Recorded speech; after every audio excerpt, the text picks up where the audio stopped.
Canal Aleu Testemunho. O tema de hoje, a presciência de Deus. Depois da vinheta.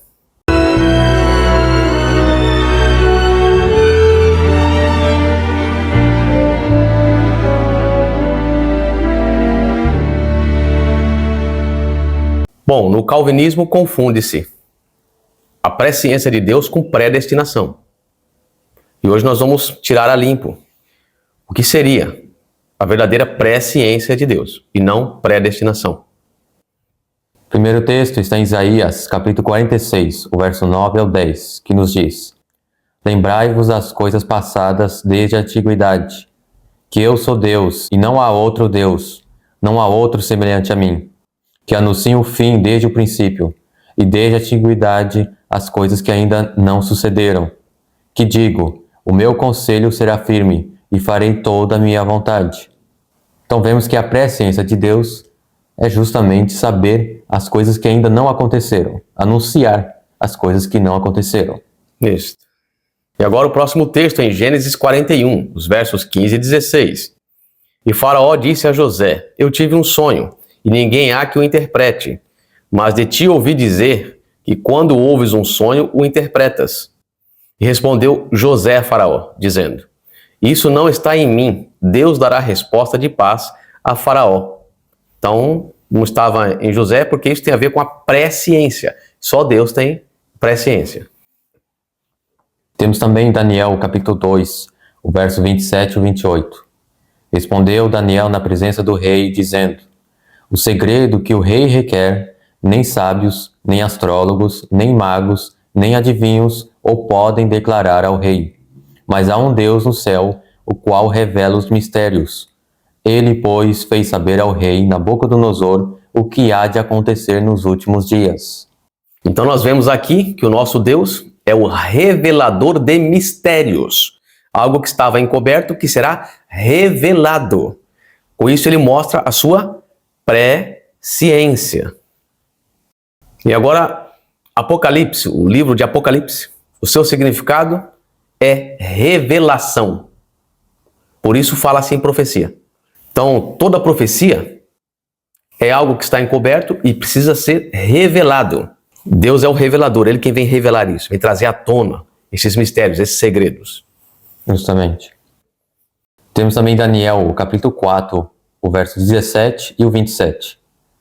Esta sentença é por decreto dos vigias, e esta ordem por mandado dos santos, a fim de que conheçam os viventes que o Altíssimo tem domínio sobre o reino dos homens, e o dar a quem quer, e até ao mais humilde dos homens constitui sobre ele.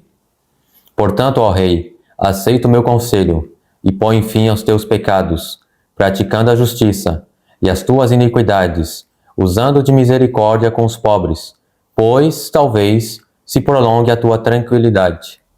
Então vemos aqui que essa aqui foi um sonho que Nabucodonosor teve a respeito da árvore que o simbolizava, e Deus tinha decretado que ele se tornaria em um animal. Agora, uma coisa interessante é que o profeta Daniel, ele dá um conselho ao rei, dizendo para ele apartar, dar fim aos seus pecados, praticando a justiça, pois assim talvez se prolongue, ou seja, a sua tranquilidade, a sua vida. E aí aquele decreto que foi dado por Deus, aquela sentença, poderia ser ou estendida ou Deus tiraria o decreto, se o rei mudasse. Então isso aqui mostra o livre-arbítrio do rei em querer melhorar ou não. Então se ele não melhorasse, já tinha sido dado uma sentença, porque ele estava agindo impiamente. Então como é que se entende esse texto aqui no calvinismo? De que Deus decretou e acabou, não há o que fazer. Mas não é o que Daniel fala. Daniel fala, rei, mude que talvez Deus tire a sentença. Então, ou seja, por que Deus sabia que essas coisas aconteceriam? Por causa de sua presciência. Ele conhece tudo, ele conhece o futuro. Deus conhece tudo. Antes das coisas ocorrerem, ele já sabe o que vai acontecer. E ele nos revela. Não é que ele predeterminou, ele sabia de forma antecipada. Justamente. E vemos que o fim disso é justamente para que os homens conheçam que o Altíssimo tem domínio sobre o reino dos homens. É isto. E agora em João, capítulo 6, verso 70. Respondeu-lhe Jesus: Não vos escolhi a vós os 12? E um de vós é um diabo. Foi interessante. Jesus sabia que um dos discípulos era um diabo. Agora, por quê? Vejamos. Em João, capítulo 12, verso 6. Ora, falando a respeito de Judas, ele disse isto não pelo cuidado que tivesse dos pobres, mas porque era ladrão e tinha bolsa e tirava o que ali se lançava. Ou seja, Judas praticava as obras do diabo. Ele vivia constantemente com Cristo, mas ele não quis ser mudado por ele. E agora em João, capítulo 13, verso 2. E acabada a ceia, tendo já o diabo posto no coração de Judas Iscariotes, filho de Simão, que o traísse. Então, Judas vai cometendo iniquidade o tempo todo, mesmo estando ao lado de Cristo. Então ele está escolhendo a quem ele quer servir. Ele não podia servir a dois senhores. Ele teria que desagradar um. Aí ele desagradou a Cristo. E aí agora Satanás passou a dominá-lo. Mas por escolha própria. Então tudo que se havia falado a respeito de Judas no passado, se havia falado de forma profética. Não pré-determinado, mas por causa da presciência. Deus sabia o que iria ocorrer. As profecias sabem o que vai ocorrer. As profecias não ditam o que vai ocorrer. Lucas, capítulo 22, o verso 22. E na verdade, o Filho do Homem vai segundo o que está determinado, mas ai daquele homem por quem é traído. E agora, Salmos 41, verso 9. Até o meu próprio amigo íntimo, em quem eu tanto confiava, que comia do meu pão, levantou contra mim o seu calcanhar. Só que já estava predito que iria ocorrer, mas não porque Deus determinou que assim fosse, mas porque Deus sabia como seria a trajetória de Cristo na Terra.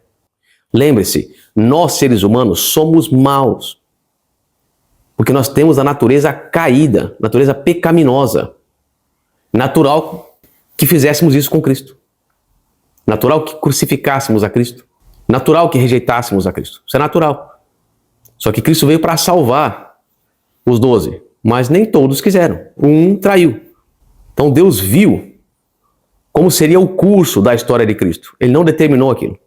E por isso ele, para provar que Jesus era o Messias, foi colocado várias profecias. E uma delas era o traidor Judas.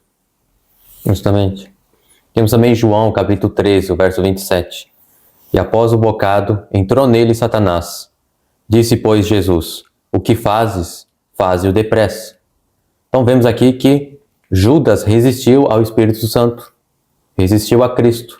Ou seja, ele não quis saber de Deus e Deus o deixou entregue para Satanás. Então aqui agora está determinado o quê? Que o tempo de graça que foi dado para Judas havia expirado. Então, quer nações, quer indivíduos, quer sociedades, existe um tempo determinado de graça que Deus dá, onde não se pode romper o limite. Judas rompeu o limite. Judas vivia com o Salvador, aprendia diretamente do Salvador, contudo não se convertia. Houve um limite e ele passou do limite e agora foi entregue a Satanás. Deus não trabalharia mais com ele. Justamente. E agora em Romanos, capítulo 1, os versos 28 a 31. E como eles não se importaram a ter conhecimento de Deus, assim Deus os entregou a um sentimento perverso, para fazerem coisas que não convêm, estando cheios de toda a iniquidade, fornicação, malícia, avareza, maldade, cheios de inveja, homicídio, contenda, engano, malignidade, sendo murmuradores, detratores, aborrecedores de Deus, injuriadores, soberbos, presunçosos, inventores de males, desobedientes aos pais e às mães, nécios, infiéis nos contratos, sem afeição natural, irreconciliáveis, sem misericórdia. Esse texto mostra que as pessoas vão andando com a iniquidade, praticando iniquidade, até o momento que Deus os abandona. Aqui diz que Deus assim os entregou a um sentimento perverso, para fazerem coisas que não convêm, estando cheios de toda a iniquidade. Então o indivíduo vai se afastando de Deus até um momento que não pode mais voltar. O coração está endurecido. E vemos que eles não se importaram de ter conhecimento de Deus, ou seja, não quiseram a verdade. Por isso também em 2 Timóteo, capítulo 3, o verso 8, assim também estes resistem à verdade, sendo homens corruptos de entendimentos e réprobos quanto à fé. Então aqui o texto está bem claro. Um ser humano que resiste à verdade, Deus o deixa à mercê da sua natureza pecaminosa. Então, ou seja, o pecado está em nós. Ou a gente aceita a salvação de Deus, ou o pecado terá domínio sobre nós. Então, se nós aceitarmos a salvação de Deus, o Espírito Santo agirá em nós para nos limpar. Se não aceitamos, vamos continuar com essa natureza pecaminosa. Até o momento onde não há mais volta e Deus vai ter que se afastar de nós. Justamente. E agora, 2 Tessalonicenses, capítulo 2, dos versos 10 ao 12. E com todo o engano da injustiça para os que perecem, porque não receberam o amor da verdade para se salvarem. E por isso Deus lhes enviará a operação do erro, para que creiam a mentira, para que sejam julgados todos os que não creram a verdade, antes tiveram prazer na iniquidade. Então Deus tem uma verdade a enviar para o mundo. Se resistirmos a ela, seremos deixados à mercê de Satanás. Então, como eles não queriam a verdade, Deus os abandonou aos desejos do coração carnal. Então, vocês não querem? Eu quero salvar. Vocês não querem? Fiquem então com as práticas que vocês amam. Só que o Espírito Santo não pode mais controlá-los. Quando vem a operação do erro, eles aceitam. Por quê? Porque eles amam o erro. Estão prontos para aceitar a mentira. Eles amam a mentira. Eles amam as práticas da mentira. Justamente. Então aqui falando sobre o anticristo, não foi que Deus predeterminou que viria o anticristo. Não. Mas porque Deus viu que o mundo cristão se corromperia, amaria mais a mentira do que a verdade, e escolheriam justamente servir ao anticristo. Também em 2 Tessalonicenses, capítulo 2, o verso 3, o verso 7 ao 9, nos diz: ninguém de maneira alguma vos engane, porque não será assim sem que antes venha a apostasia, e se manifeste o homem do pecado, o filho da perdição, porque já o mistério da injustiça opera. Somente há um que agora o retém, até que do meio seja tirado, e então será revelado o iníquo, a quem o Senhor desfará pelo assopro da sua boca, e aniquilará pelo esplendor da sua vinda. A esse cuja vinda é segundo a eficácia de Satanás, com todo o poder e sinais e prodígios de mentira. Bom, vamos deixar claro aqui. No calvinismo, para defender a predestinação, eles pegam este texto e apresentam que este indivíduo aqui, que eles julgam ser o anticristo, então, ou seja, tem um anticristo que a Bíblia fala, só que eles atribuem isto a um indivíduo, a uma pessoa. E falam, Deus pegou agora essa pessoa aqui, ó, e determinou que fosse o anticristo.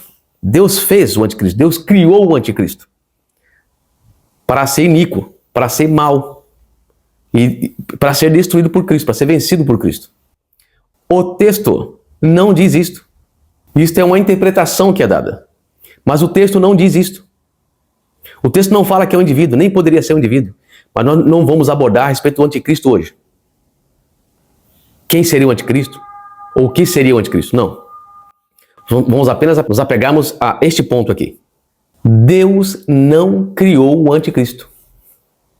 Então ele não pode ser um indivíduo. Por quê? Porque o texto é claro. O verso 9 diz o seguinte: a esse cuja vinda é segundo a eficácia de Satanás. Satanás, quem criou o anticristo, não foi Deus. Pergunta: Satanás poderia criar um ser humano? Não. Porque ele não é criador. Mas ele poderia influenciar os seres humanos para que esses seres humanos tivessem o mesmo intuito de criar uma instituição no qual Satanás dirigisse. Ora, se Satanás não pode criar o ser humano, ele pode influenciar indivíduos, seres humanos, para que criem para ele uma associação. Essa associação é que é o anticristo, não o indivíduo. É óbvio que essa associação é representada por um indivíduo, sucessivamente. Então vamos abordar o tema hoje, a respeito do anticristo. Quem é o anticristo? Mas aqui diz que foi criado por Satanás. Não foi Deus quem criou. quem criou foi Satanás, mas o calvinismo diz que foi Deus quem criou. Deus não cria nada de mal, e o texto diz aqui que não foi Deus. A esse cuja vinda é segundo a eficácia de Satanás, com todo o poder e sinais e prodígios de mentira. Agora, isso aqui, Paulo, em 2 Tessalonicenses, descreve uma apostasia que viria no futuro. Se essa apostasia viria, Paulo está fazendo o quê? Uma revelação, uma profecia. Isso se chama presciência. Isso não é pré-determinação. Isso aqui é presciência. Deus revelou para Paulo o que ocorreria no futuro. E por isso ele descreve o homem da iniquidade, o filho da perdição. Então, esta é a presciência de Deus.